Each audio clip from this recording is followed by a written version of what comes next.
Hello friends, super magic રસોઈમાં મિત્રો હું આપનું સ્વાગત કરું છું।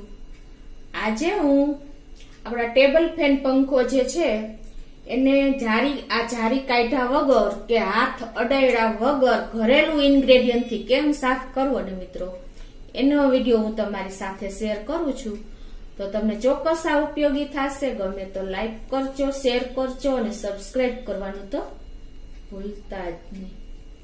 મિત્રો આપણે જો આ સ્લેબના પંખા જે સીલિંગ ફેન હોય ને એને તો આપણે ઈઝીલી સાફ કરી શકીએ છીએ, પણ જે આ ટેબલ ફેન હોય છે ને એને સાફ કરવો અઘરો હોય છે। તો એને પણ તમને આજે હું બતાવી દઉં એમાં શું ઇન્ગ્રેડિયન્ટ લેવાના છે ને એ। તો જો આપણે પંખો ટેબલ ફેન સાફ કરવા માટેના જે ઇન્ગ્રેડિયન્ટ લીધા ને એ પણ હું તમને બતાવી દઉં। એમાં જો આપણે 1 કપ પાણી લેશું। આ ગરમ કરેલું પાણી છે, જે હુંફાળું પાણી છે, અને એમાં આપણે 2 ચમચી બેકિંગ સોડા એટલે કે ખાવાનો સોડા નાખશું,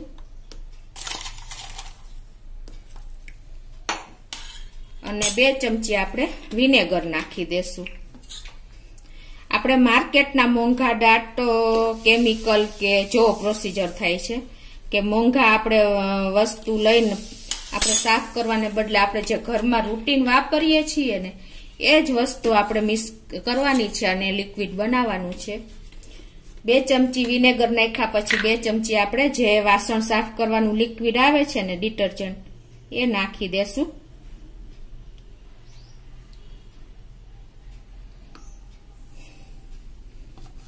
અને આ બધું હવે એકદમ સરસ આપણે મિશ્રણ તૈયાર કરી લેશું।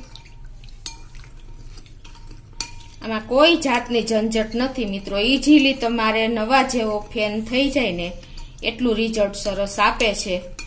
અને આપણે આ જારી કાઢવાની કે હાથ અડાડવાની ઝંઝટ વગર ખાલી આપણે આટલી જ મહેનત કરવાની છે લિક્વિડ બનાવવાની, કે નથી માર્કેટમાં લેવા જવાનું મિત્રો, બધા ઘરના ઇન્ગ્રેડિયન્ટ અવેલેબલ છે મિત્રો। હવે આ મિક્સ કર્યા પછી તમારે શું કરવાનું છે કે એક આપણે જે ઘરમાં સ્પ્રે પણ અવેલેબલ જ હોય છે, આપણે ઘરમાં મોસ્ટ ઓફ વાપરતા જ હોઈએ છીએ, એ આપણે આમાં નાખી દેશું આ રીતે।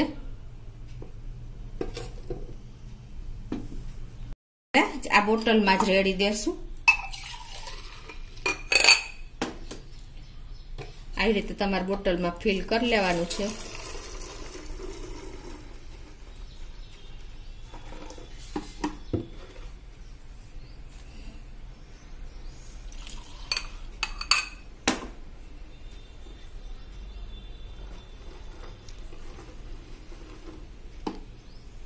અને હવે આપણે આ સ્પ્રેની બોટલનું લીડ બંધ કરી દેશું।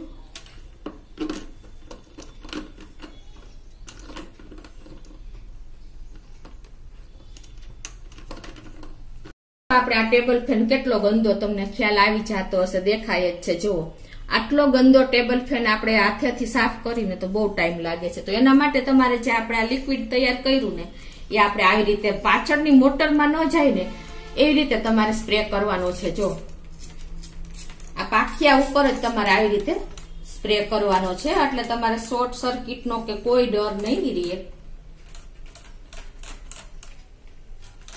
આવી રીતે તમારા લિક્વિડ સ્પ્રે કરી દેવાનો છે, અને પછી તમારે શું કરવાનું છે કે આ જે કોથળી હોય ને આપણે પ્લાસ્ટિકની એક બેગ લેવાની છે, અને એને આ રીતે તમારે પાછળની મોટર ખુલ્લી રહે ને એ રીતે તમારે કવર કરી દેવાની છે। અને તમારે જો ખુલ્લી રહેતી હોય ને તો અહીંયા તમારે એક નોટ લગાવી દેવાની કા રબર લગાવી દેવાનું છે આ રીતે, અને પછી તમારે ફેન આવી રીતે બેગ કવર કર્યા પછી તમારે ફેન ચાલુ કરી દેવાનો છે। આ રીતે આપણે 2 મિનિટ ફૂલ પંખો ચાલુ રાખવાનો છે, તમને 2 મિનિટ પછી બતાવું। તો જો આ રીતે ફૂલ સ્પીડે 2 મિનિટ થઈ ગઈ છે, હવે આપણે પંખો બંધ કરી દેશું। તો હવે આપણે આ કોથળી કાઢી લઈએ અને જોઈ લઈએ પંખો સાફ થયો છે। જો મિત્રો આપણો પંખો એકદમ નીટ ક્લીન થઈ ગયો છે, જો ચોખ્ખો એકદમ સરસ, આપણે જોઈને એવું જ રિઝલ્ટ મળ્યું છે। અને આપણી પંખા માથે ઢાકેલી કોથળી એમાં કચરો જોવો તમે કેટલો કચરો આવી ગયો છે, પંખાનો બધો કચરો કોથળીમાં ચોટી ગયો છે। તો મિત્રો આ રીતે તમે એક વખત ચોક્કસ ટ્રાય કરજો પંખો સાફ કરવાનો. નથી આપણે જારી કાઢવાની ઝંઝટ કે નથી કોઈ મોંઘા ઇન્ગ્રેડિયન્ટ લેવાની ઝંઝટ, હાથ પણ અડાડવાની ઝંઝટ વગર આપણે આ પંખો સાફ કર્યો છે મિત્રો. તો તમને ચોક્કસ મારો વિડીયો ગમશે. ગમે તો લાઈક કરજો, શેર કરજો અને સબસ્ક્રાઇબ કરવાનું તો ભૂલતા જ નહીં.